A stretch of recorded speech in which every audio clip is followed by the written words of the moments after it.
So today we're going to return to the Poisson distribution and we're going to take it further.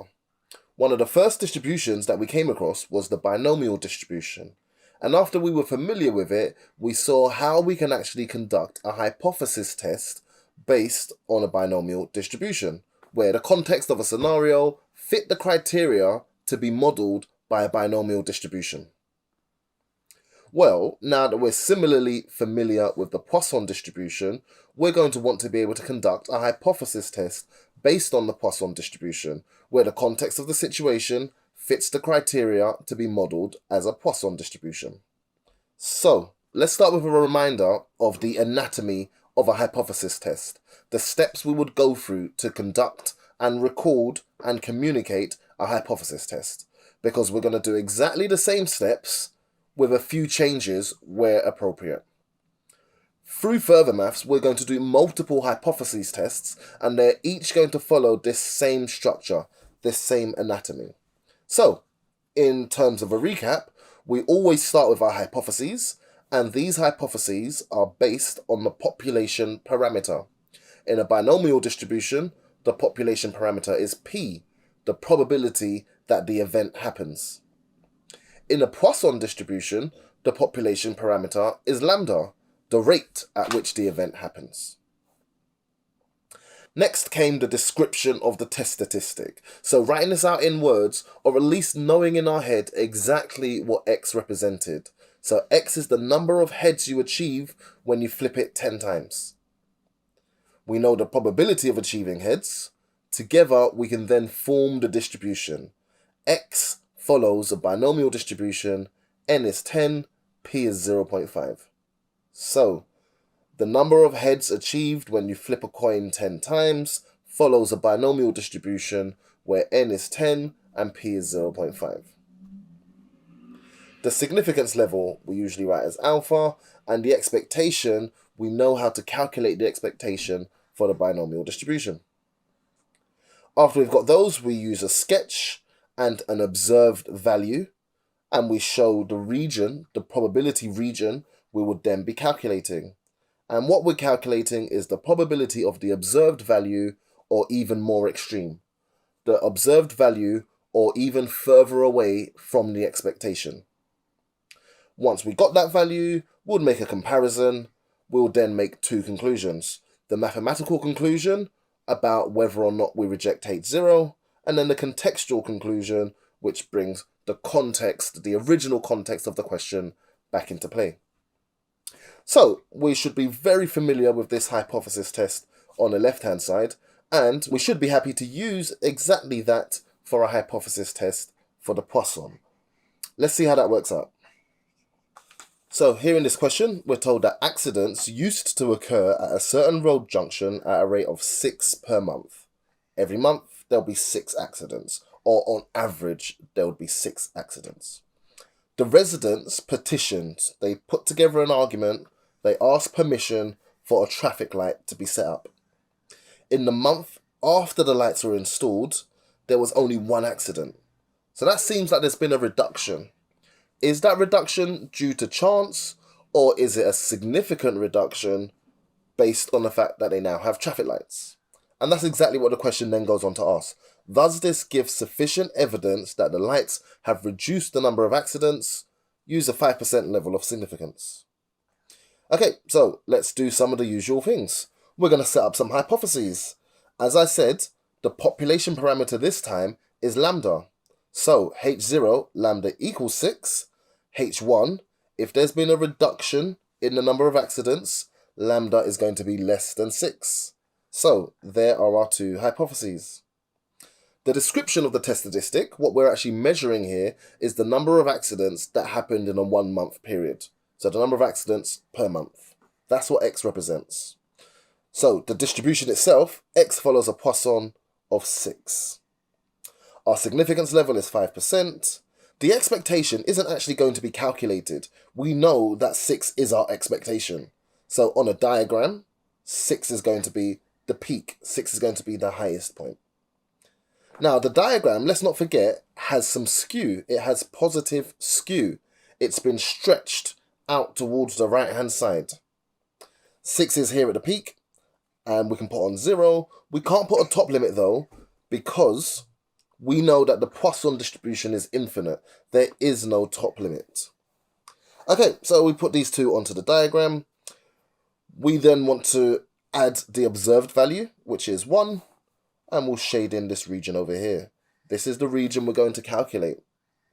The probability that x is less than or equal to 1 in our calculators, PCD 0, 1, 6. That gets us 0.0174, and now we can move on to make our comparison and conclusion. This is smaller than the significance level. This is a significant result. We therefore have enough evidence to reject H0. If we have enough evidence to reject H0, that means there is enough evidence that the lights have reduced the number of accidents. Okay, so I'm labouring the point here, but I hope you can see the similarities in the hypothesis test and the small differences. We're working with the Poisson distribution, so the parameter, the population parameter, is going to be different. The distribution that we describe is going to be different. The diagram that we draw is slightly different, and the way we calculate our probability is slightly different. Everything else, the idea, the concept, the structure, the order, all of that remains exactly the same. So, all of the skills and the processing that you built up while working with the binomial distribution are going to serve you perfectly well here with the Poisson. Let's have a look at one more example. After we were familiar with the binomial and the Poisson, we looked at situations when the binomial can be conveniently approximated into a Poisson distribution. Sometimes that's going to happen in the middle of a hypothesis test, and you will be instructed to do this, so you do need to look out for the instruction to use a Poisson approximation. So in this question, we've been told that during an influenza epidemic, 4% of a population of a large city were affected on any given chosen day. The manager of a factory that employs 250 people found that 17 of the employees at his factory were absent, and they were claiming to be suffering from influenza. So whether he believes them or not, he realizes that he's got a proportion of his factory that's larger than 4% that are off sick. Using a Poisson approximation to the binomial distribution and a 5% level of significance, we're asked to test whether or not the proportion of employees suffering from influenza at his factory was larger than that of the whole city. So as always, we're checking to see if it's a significant result or if it was just maybe down to chance. Okay, so the way that we always start is with the hypotheses. P equals 0.04. This is the null hypothesis. If his factory has the same rate of infection as the entire city, then the probability of someone being infected should be 4%. If, however, they have a higher rate of infection, like he suspects, P is going to be greater than 0.04. Okay, so we know these things. The distribution of x is a binomial, 250 for n, and 4%. And the significance level of the test is 5%. So we start the entire test as if we were going to use the binomial. The parameters for the hypothesis test relate to the binomial. We state the binomial. At this point, we can recognize that n is large, p is small, and obviously we've been told to use the approximation. So this is when we start to process the approximation. The parameter we need to use for the Poisson is lambda, and that comes from n times p. It's the expectation of the binomial. That gets us 10. If lambda equals 10, then our distribution for lambda, I'll call that x1, follows a Poisson with 10. Okay, let's just quickly get that onto a diagram.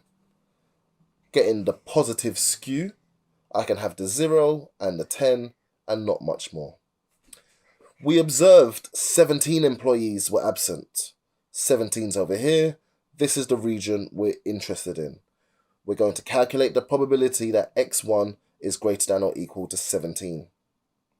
With the Poisson, we know that we need an equivalent statement with a less than or equals to. 1 minus the probability x1 is less than or equal to 16. That is now calculator ready. 1 minus PCD 0, 16, 10 gets us a probability of 0.0270. Let's make our comparison. This is smaller than the significance level. This is a significant result. If this is a significant result, that means we have sufficient evidence. We have enough evidence to reject H0.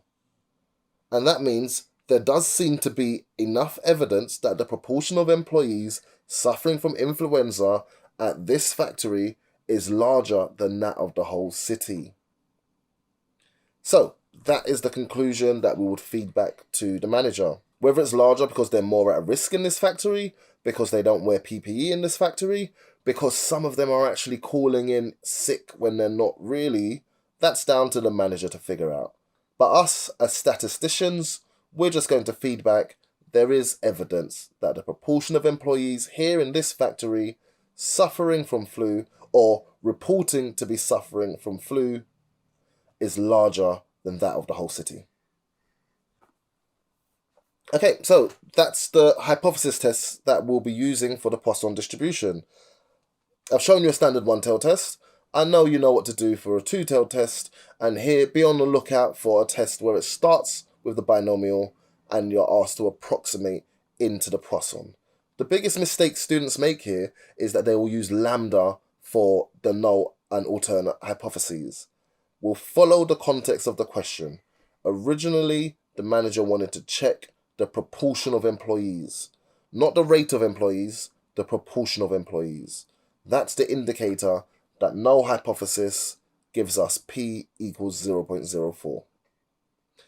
Okay, I'll let you get on with some practice. And our last lesson connected to the Poisson distribution, at least for now, is going to be looking at a critical region and how we find critical regions for the Poisson distribution.